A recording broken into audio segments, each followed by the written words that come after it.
Pues bienvenidos y bienvenidas a todas. Espero que os esté gustando mucho este segundo día de TechFest. Y nada, damos pie a la siguiente charla, Deep Dive in a SQL Query, con Jesús Espino. Un aplauso.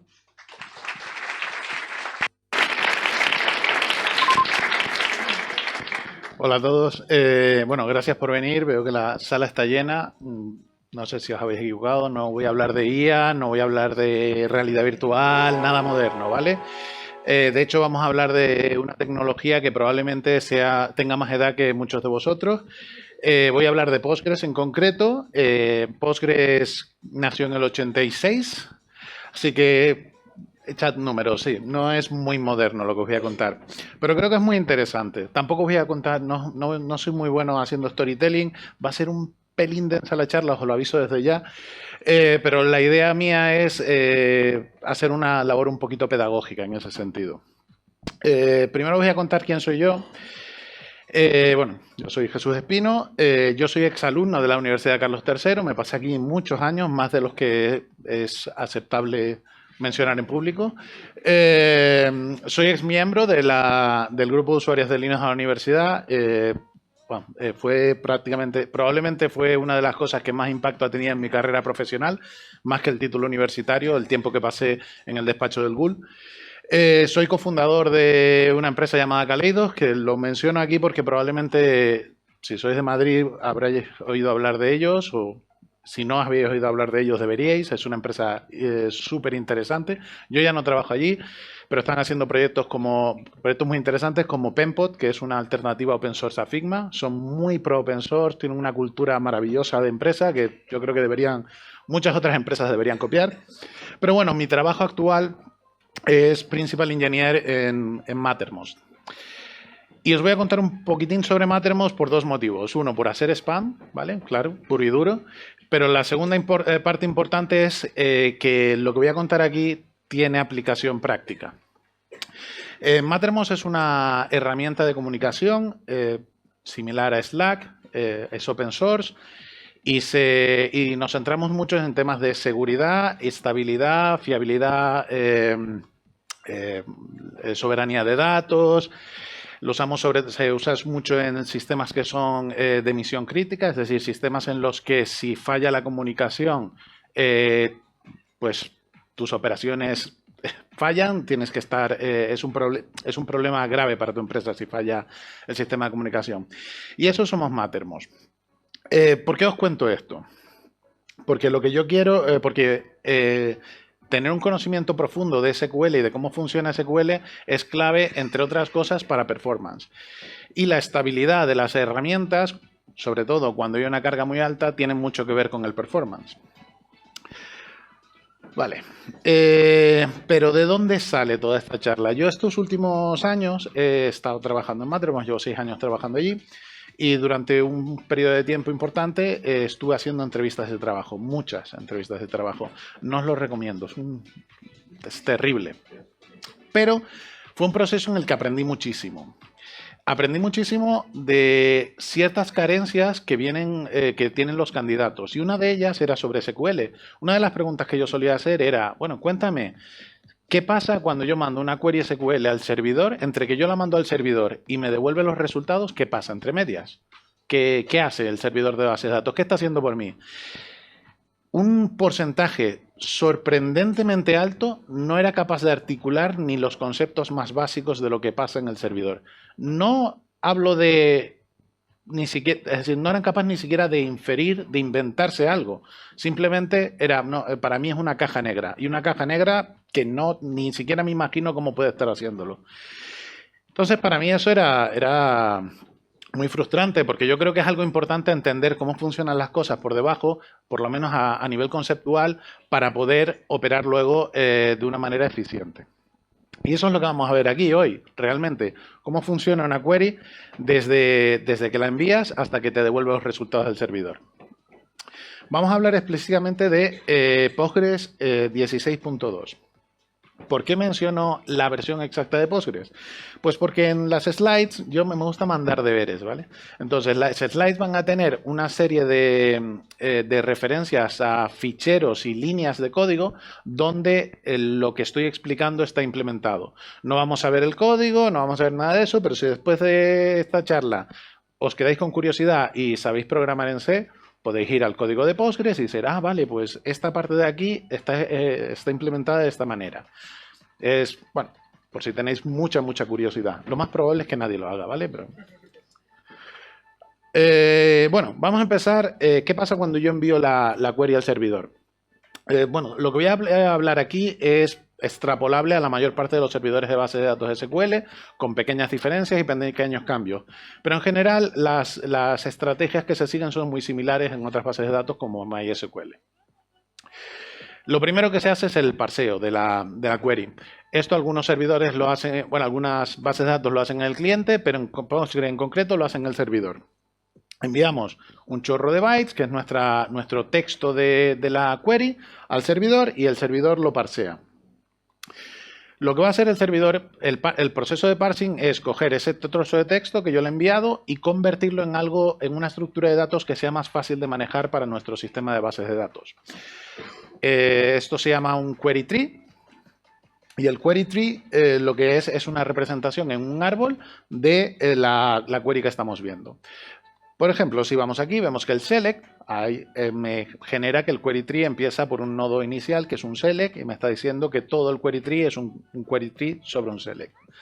El asterisco me está diciendo aquí qué campos quiero coger. En este caso es asterisco, con lo cual me dice que es una referencia a una columna asterisco, que realmente lo que significa es todos los campos. El from, lo que tiene es un from clause, un nodo en el árbol que define cuál es el from y que tiene una relación, que el from es de la relación foo, de la tabla foo. El where, un where clause, el order by, lo tenemos ahí, el limit lo tenemos ahí y podemos ver que también hay otras cosas como alias, como group clause, como el offset. Todo eso realmente significa que cuando yo escribo una query, va a coger toda esa query y la va a convertir en esta representación que es más fácil de manejar para Postgres. Hasta este punto, Postgres todavía no ha accedido en ningún momento a la base de datos. ¿Por qué? Porque acceder a la base de datos en Postgres significa que creas una transacción. Y como crear una transacción tiene ciertas implicaciones, prefiere dejarlo al momento más tarde posible. Entonces, todo este proceso de parseo inicial se hace antes de acceder siquiera a la base de datos. Una vez tienes este árbol, se accede a la base de datos y se hacen una serie de transformaciones. Se coge ese árbol y se le cambian o se le añaden cosas.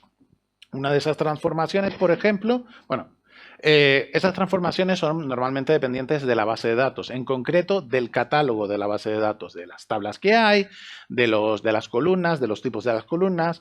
Y, por ejemplo, se añade información sobre el tipo de las columnas, se añade información a este árbol de diferentes cosas. Otra de las cosas que se hace es desambiguar cosas. Si yo solo te doy la query, te puedo, por ejemplo, poner una llamada a una función y esa llamada a una función puede ser una llamada a una función o un agregado. Realmente tienen la misma representación en texto.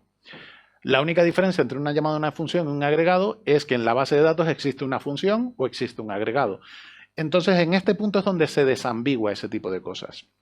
Y lo que hace es realmente transformar ese árbol en un árbol pues, más nutrido. También hay otra cosa que es el sistema de reglas. El sistema de reglas en Postgres lo puedes usar y lo puedes crear tus propias reglas, pero lo que hacen son transformaciones sobre este árbol. Pero yo creo que con un ejemplo se va a entender mejor. El ejemplo más habitual de las reglas son las vistas. Esta vista de aquí, el create view, my view, con un select asterisco from my tab, lo que estoy haciendo es poniendo una vista de otra tabla, básicamente. Pero también podría crear la tabla con las mismas columnas y decirle que cree una regla que cuando se haga un select a esa tabla nueva que he creado, lo que haga en vez de hacer el select sea el select a la otra tabla. Esto realmente es equivalente. Y al final lo que va a hacer esa regla es reescribir el query tree. Todavía no hemos accedido a las tablas de verdad, hemos accedido al catálogo y eso, pero no hemos accedido a las tablas de la base de datos. Hasta ahora solo estábamos construyendo este query tree. Una vez tenemos el query tree, lo que necesitamos es saber cómo vamos a obtener los resultados, cómo vamos a acceder a nuestras tablas. Eso es lo que se llama el query plan. El query plan define cómo vas a acceder a la información que tienes en tu base de datos. Esto sería un query plan de ejemplo y bueno, el query plan realmente se almacena también como una estructura de datos de tipo árbol. Podemos inferir aquí o podemos intuir aquí que esa estructura de árbol existe porque vemos que hay como varias ramas y la representación, bueno, indica que es eso, pero vamos, internamente representa un árbol. Pero ¿cómo conseguimos este query plan? El query plan nos lo da el optimizador. Hemos recibido la query, la hemos convertido en un árbol y ese árbol se lo vamos a pasar al optimizador. Y el optimizador va a tener que tomar la decisión de cómo accede a nuestras tablas. Y para eso va a tomar básicamente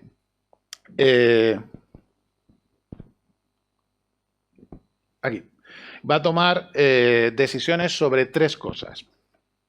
Va a tomar decisiones sobre el scan method, el merge method y el join order. El scan method lo que nos va a decir es cómo accedo a una tabla en concreto, cómo accedo a los campos, a las filas de una tabla en concreto. El merge method nos va a decir cómo junto dos tablas cuando hay un join. ¿Cuál es la forma en la que yo voy a juntar esas dos tablas? Y el join order, aunque parezca una tontería, es en qué orden voy a unir las tablas. ¿Cuál va a ser la tabla que yo recorra primero y la que recorra después en esas uniones?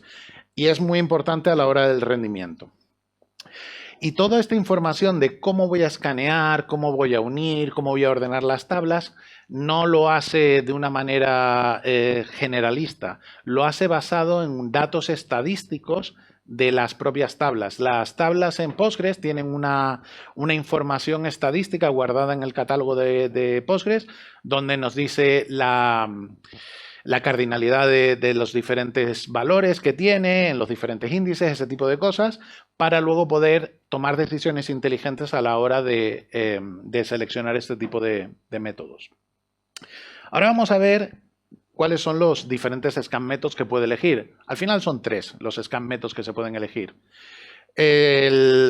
Por cierto, estoy sobresimplificando cosas, ¿vale? No, es decir, no se puede explicar esto entero. Luego tendré unas referencias al final que os van a permitir extender esto mucho más, pero con la sobresimplificación va a funcionar bastante bien para tener el modelo mental. Hay tres scan methods, que es el sequential scan, el bitmap index scan y el index scan. El sequential scan pasa cuando yo, por ejemplo, selecciono todas las columnas de una tabla, selecciono todas las filas de una tabla sin ningún where, normalmente hace un sequential scan. Y un sequential scan es básicamente me voy a la tabla y empiezo a leer la primera fila, la segunda fila, la tercera fila, la cuarta fila y así hasta el final. Eso es un sequential scan. No es precisamente el más eficiente, pero en ciertos casos es el más eficiente. En este caso, donde yo voy a tener que leer todas las filas, es la forma más eficiente de hacerlo. Me las leo una tras de otra, en el orden en el que están almacenados en la tabla. El index scan. El index scan es un escaneo por índice. Normalmente se utiliza cuando voy a acceder a un dato concreto, a una fila concreta de una tabla. En este caso, tiene que haber un índice para poder hacer un index scan y funciona con un índice de tipo árbol B. Realmente esta es una representación de lo que sería el índice en la base de datos y, por ejemplo, en este caso estoy queriendo obtener la película con el ID 31. Estoy usando la base de datos Sakila como ejemplo, que es una base de datos muy conocida, pero bueno, el ID 31. Entonces me vengo al árbol B y digo, vale, en este punto tengo valores que van a ser mayores que 30, pero menores que 60. Pues ahí entra el mío. Así que sigo para abajo, digo, vale, 30, 31, bueno, Llegaría a este bloque de eso y digo 31, vale, pues entonces ya sé que mi identificador es este. Básicamente un recorrido, una búsqueda en un árbol B. Y como ese es el valor, pues lo devuelvo. El bitmap index es un poco más interesante. El bitmap index lo que hace, bueno, en este caso estoy pidiéndole un rango. Y al pedirle un rango, el bitmap index sabe que puede hacer esto un poquito mejor. Porque el bitmap index se basa en la idea de que la lectura secuencial es mucho más rápida. Y entonces lo que hace es lo siguiente. Bueno, tenemos nuestro árbol B, nuestro índice, y tenemos abajo un bitmap index que vamos a crear, que básicamente es un chorro de unos y ceros, y cada uno de esos unos y ceros va a representar una fila en nuestra tabla. Entonces va a ir aquí y va a decir el 30, 30, 31, vale. Voy del 31 al menor que 60, ¿vale?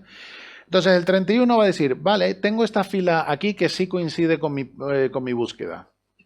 Pues la marco y marco en el bitmap index esa fila. El bitmap index va por páginas de memoria, ¿vale? Por las páginas, que son los bloques mínimos en los que lee la base de datos. Como va por páginas de memoria, marco eso que está en la página 4. Vale, pues continúo con el índice y digo, vale, la 40, que está en la página 7. Vale, la 42, página 4. 43, página 6. 47, página 7. 49, página 3, 52, página 4, 54, página 10, ¿vale? Y ya llegó al 60 y digo, oh, no, este ya no coincide, ya he terminado, ya he construido mi bitmap index. Me puedo olvidar ya del árbol B. Yo tengo mi bitmap index y eso es lo que ahora necesito. El siguiente paso, que es un segundo paso del bitmap index scan, es hacer el recorrido del heap, el heap scan. Lo que voy a hacer es coger las páginas de esa tabla, las páginas en memoria de esa tabla o las páginas de datos de esa tabla y va a empezar a ver la página 1, pues no tiene datos, me la salto, no la voy a leer. La página 2 no tiene datos, me la salto, no voy a leer. La página 3 la tengo que leer, pero solo voy a coger el primer valor. La página 4, bueno, lo cojo y lo pongo ahí. La página 4 me la tengo que leer y cojo estos 3 valores. La página 5 me la puedo saltar, la página 6 cojo la página 7 cojo este y este, la página 8 me la salto, la página 9 me la salto y la página 10 cojo este. Y así es como funciona el bitmap index scan. Y es muy eficiente en ciertos contextos. Una vez sé cómo analizar cada una de las tablas o cómo acceder a los datos de cada una de las tablas, tengo que decidir cómo uno tablas entre sí. Y hay 3 políticas de nuevo. Está el nested loop, el hash join y el merge join. El nested loop es la más sencilla y vamos a empezar por ella. En este caso estoy haciendo una query que hay un nested loop en el que se hace 2 sequential scan. Por simplicidad lo vamos a dejar en 2 sequential scan, que es lo más sencillo. Y entonces tengo 2 tablas, por ejemplo, y entonces voy a hacer 2 sequential scan. El primer scan va a ser en esta tabla. Y voy a decir, bueno, pues el primero coincide. Os recuerdo que estaba buscando valores con el language equal to. El lenguaje igual a 2. Entonces, primer valor no coincide, segundo valor no coincide, tercer valor no coincide, cuarto valor no coincide, quinto valor coincide. Cuando un valor coincide aquí, lo que voy a hacer es me voy a la segunda tabla y empiezo a hacer un nested loop. Empiezo a hacer un loop en la otra tabla. Primer valor, ¿coincide? Pues lo devuelvo. No coincide, no coincide, no coincide, no coincide, coincide, lo devuelvo. No coincide, no coincide, no coincide y termino aquí. Ahora me vuelvo a la primera tabla y en la primera tabla voy a la siguiente. No coincide, ya he terminado. Pero si coincidiera tendría que volver a hacer una vuelta a iterar por toda la segunda tabla. Y es por eso por lo que los joins, el orden de los joins afecta mucho.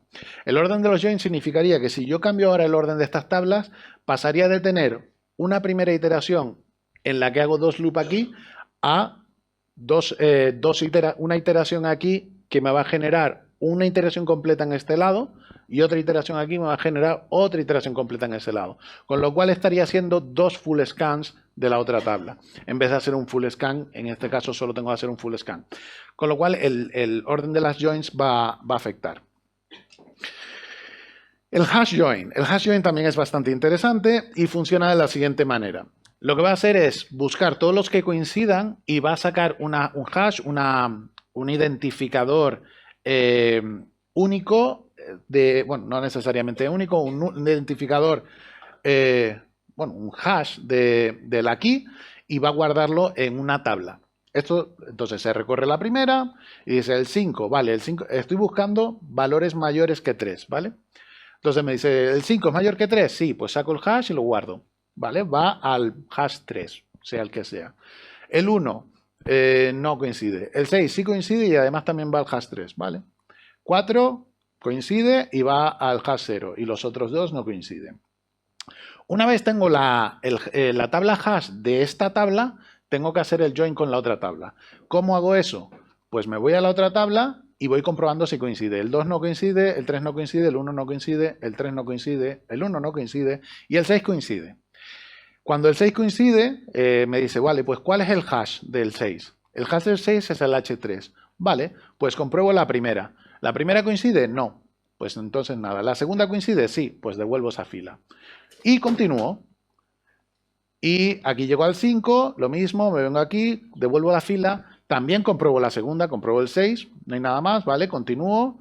El 4, me voy al H0 y lo devuelvo. Podemos ver que aquí lo que está pasando es que realmente yo la segunda fila la he recorrido también solo una vez. Es decir, no estoy recorriendo múltiples veces la segunda tabla. El hash join también es muy eficiente para ese tipo de situaciones en las que no quiero recorrer demasiadas veces la segunda tabla. El merge join. El merge join, en este caso lo estoy haciendo sobre dos índices, que también se puede hacer con índices. Y lo que va a hacer es, funciona un poco como una cremallera. Entonces, si buscamos en uno de los laterales el primer elemento que coincide, en este caso sería el 4, y en el otro lateral vamos buscando también el primer elemento que coincide y dices, vale, el 4. Pues en ambos lados está el 4, lo devuelvo. Y entonces paso al siguiente. El 5, oye, ya no coincide, pues me vuelvo al otro y voy para adelante. El 5 ya coincide. Entonces vuelvo aquí, 5. También coincide, lo devuelvo. 6, no, es que ya no coincide, pues me vuelvo al otro. 6, sí coincide, lo devuelvo. Sí coincide, lo devuelvo también. Y ya ha terminado. Es importante en el caso del merge join que ambas tienen que tener el mismo orden para que funcione como una cremallera. Para que vayas cogiendo, voy cogiendo de aquí, según van coincidiendo, los voy metiendo y los voy intercalando. Vale. Pues como os decía, el optimizer lo que hace es, yo tengo una serie de scan methods, una serie de merge methods y el join order. Voy a recorrer todas las posibles combinaciones de merge method, scan methods y join order y te voy a dar la mejor o probablemente la mejor, el mejor query plan posible. ¿Qué pasa? Que eso es costoso en tiempo. Eso no es muy rápido de hacer. Sobre todo cuando hay muchos joins. A medida que vas añadiendo joins, hay una explosión combinatoria. Hay muchísimas más posibles combinaciones de órdenes, de tipos de merge y todo eso. Cuando llegas a un cierto threshold, lo que hace Postgres es decir, mira, no, voy a usar el Genetic Query Optimizer. Y el Genetic Query Optimizer funciona de la siguiente manera. Va a coger va a decidir los scan methods y una vez tiene los scan methods de cada tabla, que eso es fijo, se va a ir a los merge methods y lo que va a hacer es va a decidir un join order aleatorio y va a probar todos los merge methods de esos join order aleatorios de ese join order aleatorio y para ello va a calcular cuáles son los peores query plans. Esos los va a descartar y va a hacer mutaciones sobre los que le quedan. Y va iterando sobre esa filosofía de mutaciones sobre los que le quedan y va descartando los peores. Muta, descarta los peores. Cambia el orden, cambia el merge method, cambia cosas así y va descartando los que funcionan peor. Y de eso no te puedo asegurar una solución óptima, pero da soluciones bastante buenas. Vale, una vez tenemos el query plan, el siguiente paso es ¿quién ejecuta este query plan? El que ejecuta este query plan es el executor, el ejecutor. Y el ejecutor lo que va a hacer es coger ese query plan y seguir los pasos. De hecho, lo que hace es ejecutar el query plan y lo ejecuta en orden recursivo. Es decir, voy a volver un poquito para atrás para ver un query plan. Y veremos que, por ejemplo, en este query plan lo que tengo es un merge join. El merge join es lo que engloba todo. El merge join engloba todo. El merge condition está por dentro del merge join y dentro tienes los index scan y los index scan only. En realidad, por así decirlo, se está diciendo, oye, ejecuta un merge join y dentro de un merge join dices, pero esta es el merge condition y dentro de eso le estás diciendo, escanea esto y luego escanea esto. Y cuando ya he terminado de hacer este escaneo y de hacer este escaneo es cuando ya empieza a hacerlo de arriba. Es decir, lo hace de una manera recursiva. Y otra de las cosas que es muy interesante es que devuelve las filas de una en una. Cuando tú encuentras una fila, cuando encuentra una fila el ejecutor te devuelve la fila.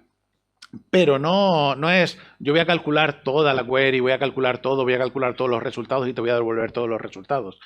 Yo en cuanto tenga un resultado, te devuelvo el resultado y me paro. Si quieres más resultados, si quieres que yo siga trabajando, me tienes que pedir más resultados. Entonces, cuando tú me pides más resultados, yo sigo donde lo había dejado y te devuelvo otro resultado. ¿Quieres otro más? Me lo pides. Normalmente la mayor parte de los clientes lo que hacen es decir, bueno, devuélveme todos los resultados y él solo ya lo hace solo. Pero la realidad es que el ejecutor te devuelve las filas según se las vas pidiendo. Y eso es básicamente lo que viene a ser el concepto de cursor. He ido demasiado rápido, creo. Ha sido un coñazo, ya lo sé, pero he ido rápido. No, bueno, al menos el dolor ha sido más corto.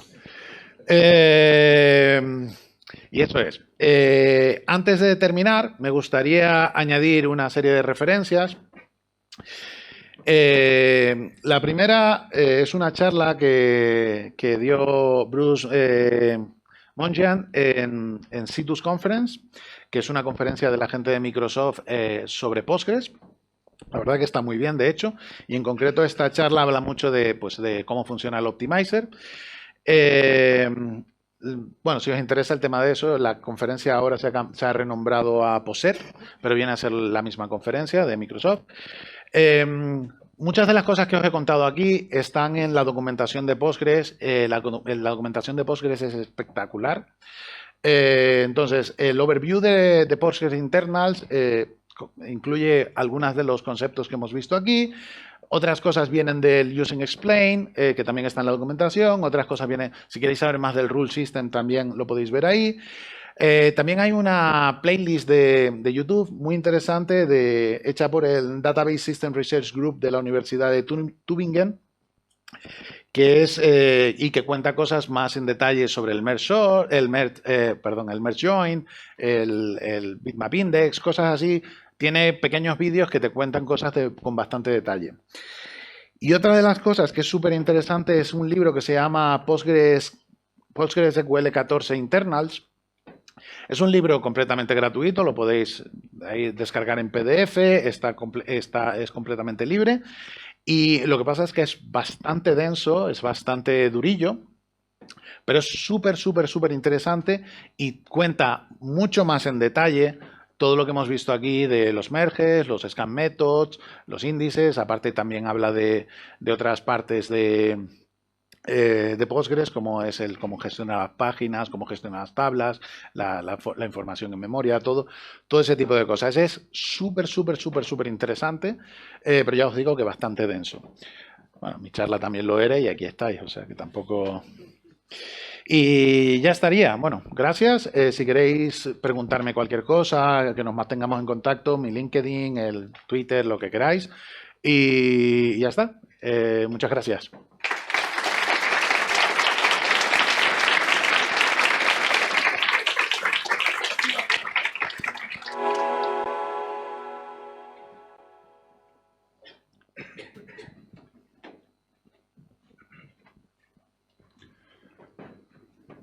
Lo primero, muchísimas gracias por la charla. Has dicho que el orden de los join importa independientemente del tiempo porque tienes que recorrer otra vez la siguiente tabla a la hora de hacer el join. ¿Cómo si yo, por ejemplo, tengo las tablas, imagínate 10 tablas, 10 join, ¿cómo sé yo o cómo sabría para evitar menos tiempo a la hora de hacer el join? O sea, yo tengo una query y quiero optimizarla. Imagínate hacer el orden de los join y los bucles, tarda 2 segundos, por poner un ejemplo. ¿Cómo sé yo decir, vale, pues quiero pasar de 2 segundos a 0,2 segundos? ¿Qué criterio seguir en el orden de los join?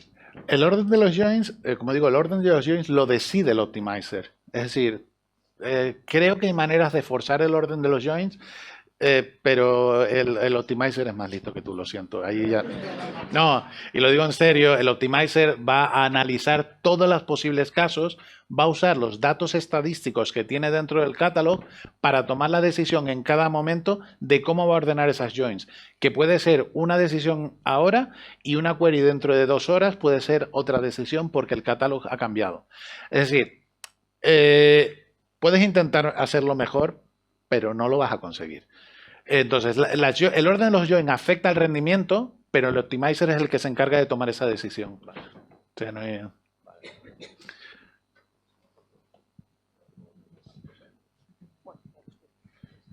Vale, lo primero, muchas gracias por la charla. A lo mejor esta pregunta se sale un poco de lo que es la... Pero en Mattermost, ¿cómo llegasteis a decidir, si es que llegó esa decisión en algún momento, o de primeras era Postgre?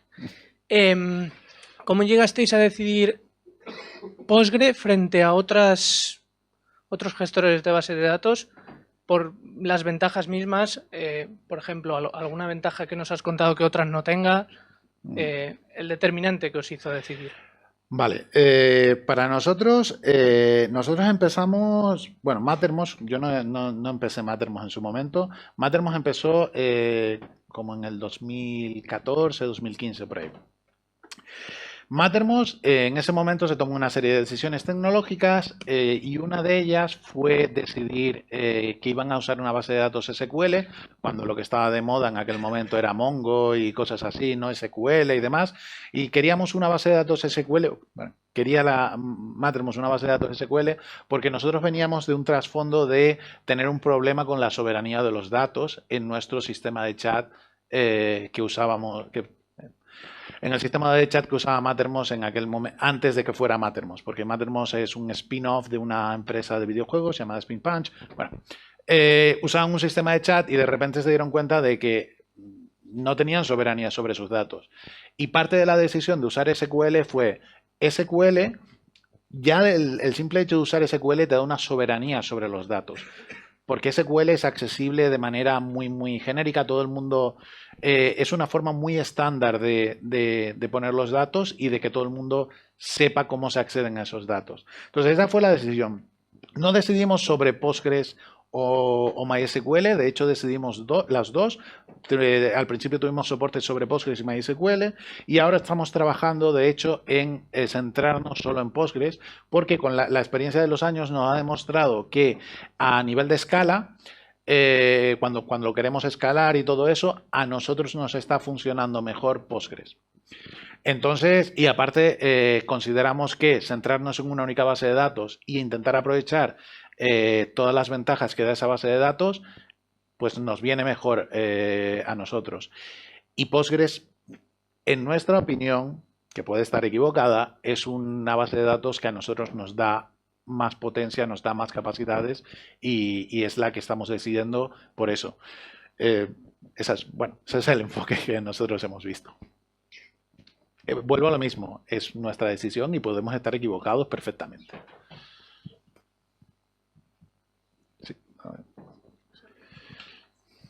Hola Jesús, enhorabuena por la charla. Creo que no ha sido tan densa como pensabas, pero... Yo sí la he visto densa. A mí me ha parecido densísima. Es que es un tema un poco áspero. Sí, es lo que hay. Mi pregunta iba sobre todo dirigida a la parte de cuando empezabas a hablar de la optimización genética. Entiendo que para hacer esta optimización hay que hacer como una estimación del coste de las decisiones, ¿no? Entiendo que se generan combinaciones de individuos, o sea, de decisiones y se estima. Entonces, mi pregunta es, ¿cómo se hace esa estimación para que al final no sea probar todo, ¿no? O sea, ejecutar todo. ¿Se hace una especie de estimación de operaciones que va a hacer cada uno de los individuos y luego se toma esa decisión? ¿O? Sí. hay que entender que esa parte, la parte de estimar cuánto cuesta cada cosa, no es una cosa del algoritmo genético, eso ya existe en el algoritmo normal. Postgres tiene un catálogo en el que tiene pues cardinalidades de diferentes claves, cosas así. Entonces, cuando tú vas a hacer una búsqueda, él dice, bueno, con este where y con estas condiciones que me has pasado, lo más probable es que vaya a tener tantos resultados. Voy a poder usar estos índices. Voy a poder hacer estas cosas. Entonces, voy a poder tener que acceder más o menos a X páginas de memoria. ¿Eso cuánto coste tiene? Pues hay una serie de fórmulas que sacan esos datos. Por un lado, de los scans de las tablas o de los índices, y por otro lado, de los merges. Y por último, la decisión de los joins muchas veces tiene que ver con la cardinalidad. Por eso mismo, porque si recorres la primera y luego tienes que recorrer la segunda cada vez que hay una coincidencia en la primera y hay 100 coincidencias en la primera, haces 100 full scan en la segunda. Es decir, pues es muy, muy costoso. Entonces, todo ese tipo de cosas están calculadas internamente para cualquier optimización. En el caso del algoritmo genético, los individuos que van saliendo de ese algoritmo genético se aplican exactamente las mismas reglas y se calcula el coste. De hecho, cuando ves vamos a ir un momento para atrás, cuando ves un query plan, realmente lo que te está dando es esa información. Podemos ver aquí que tienes un coste de entre 0,42 y 2,45, que se estima una row de 99. Y el width creo que es el tamaño de datos que se va a obtener, pero vamos, y aquí lo mismo, pues este es el coste estimado y entonces ese coste se va subiendo hacia arriba y entonces vemos qué tal, que el número de rows, todo eso. Todo eso viene del catálogo de la base de datos que tiene información estadística. Y así es como se calcula eso y es una parte elemental del cálculo del query plan. Gracias.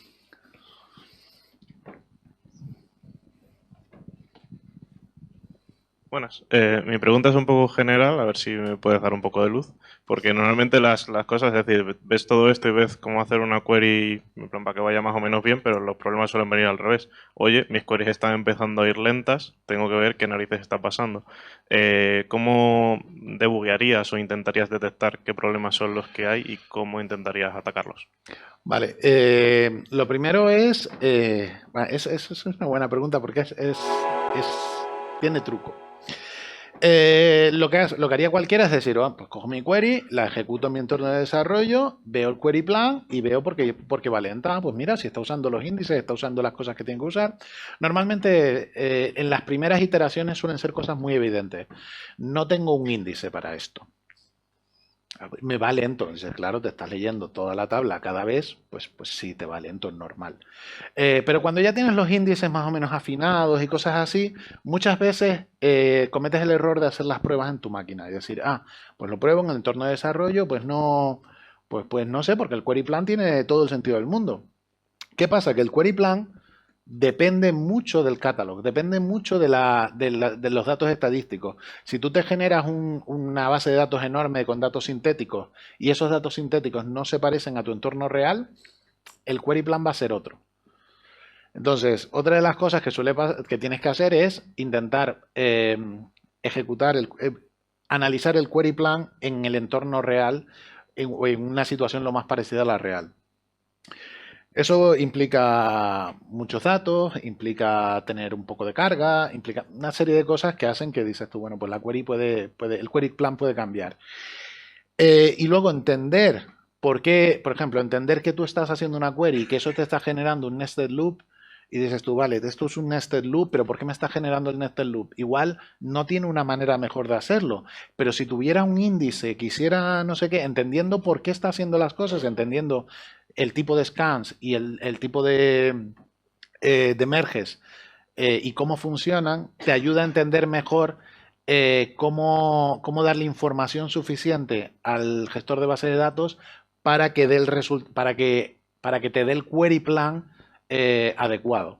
Porque hay veces que simplemente dices, bueno, que si yo le añado aquí un filtro extra, va a aprovechar el índice no sé qué o va a aprovechar un índice combinado y me va a hacer una reducción del número de rows que le va a dar aquí, el merge va a ser más pequeño y al ser el merge más pequeño, es decir, hay una serie de cosas, es un poquito no try and error, pero es un poquito entender lo que estás haciendo, hacer pruebas y ver si eso mejora el query plan y sobre todo intentar hacerlo en la medida de lo posible en entornos en los que sean relativamente realistas. Muchas veces no se pueden hacer. Ah, bueno, pues voy a añadir un índice en esta tabla de 10.000 millones de rows, un índice nuevo para probar a ver si funciona bien en producción. Pues igual no es una gran idea, ¿vale? Pero bueno, y luego eso, jugar con los tipos de índices, puedes plantearte usar otros tipos de índices tipo hash, no sé, hay muchas, es un tema complicado y profundo, pero bueno. Muchas gracias. Vale, nos da tiempo a una última pregunta. La mía es un poco corta, pero cuando estabas hablando de la optimización de la encadenación de los joins y de cómo usar los datos estadísticos para hacerlo, y me ha reafirmado un poco en mi observación la pregunta que ha hecho el compañero atrás, es, por ejemplo, es importante tener el modelo bien definido para dar la información a ese optimizador, entiendo. Por ejemplo, porque, digamos, creo una tabla y solo marco la primary key como unique column, pero si hay datos dentro de esa tabla que son realmente únicos, pero no los marco como tales, entiendo que no tiene esa información el optimizador. El optimizador probablemente sí la tenga. La puede inferir a partir del contenido. Puede llegar a inferirla porque realmente tiene datos estadísticos de eso, de las correlaciones entre los tipos de valores. No sé hasta qué punto en ese caso lo tendría, pero también ten en cuenta de que, bueno, puedes generar un índice que no sea único, aunque todos los valores sean únicos. Pero si no tiene un índice, realmente para acceder a ese campo va a tener que hacer un full scan. Es decir, para acceder a ese campo, para filtrar por ese campo va a tener que hacer un full scan. Si tiene un índice, pues vas a poder acceder a través de un índice de tipo B-tree y normalmente sí que sabe la cardinalidad, incluso cuando no son índices únicos. Sabe la cardinalidad y dice, bueno, pues hay muchos de este tipo de valores y hay pocos de este tipo de valores, o no hay una correlación importante entre los valores. Postgres es muy listo, es una pasada. Bueno, Postgre y me imagino que otros gestores de base de datos tienen estrategias similares, o sea que tampoco es que sea más listo que los demás, que lo es. Esto está grabado, mierda. Bueno. Vale, pues nada, muchísimas gracias, Jesús. Un aplauso.